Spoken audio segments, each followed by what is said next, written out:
મિત્રને મિત્ર સાથે જ મજાક કરવી પડી ગઈ ભારે। વડોદરામાં વારસિયાના સંત કવર કોલોનીની ઘટના સામે આવી રહી છે, જ્યાં 1 મહિના અગાઉ થયેલા ઝઘડાના વિવાદમાં યુવકનું કારસ્તાન જોવા મળી રહ્યું છે, જ્યાં મોડી રાત્રે પેટ્રોલ છાંટીને ઘર અને બાઇકને સળગાવી દેવામાં આવ્યા હતા।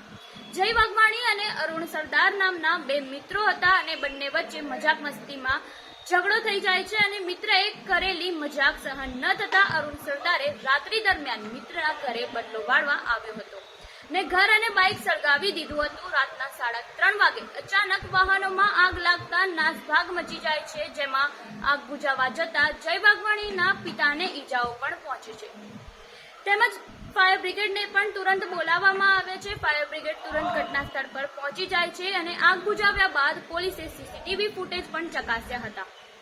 સીસીટીવી ફૂટેજમાં અરુણ સરદાર દેખાતા તેની તુરંત જ ધરપકડ કરી લેવામાં આવી અને આ મામલે વધુ કાર્યવાહી હાથ ધરવામાં આવી। આપનું આ ઘટના અંગે શું કહેવું છે, અમને કમેન્ટ બોક્સમાં જરૂરથી જણાવજો અને આવી વધુ અપડેટ માટે જોતા રહો નવજીવન ન્યૂઝ।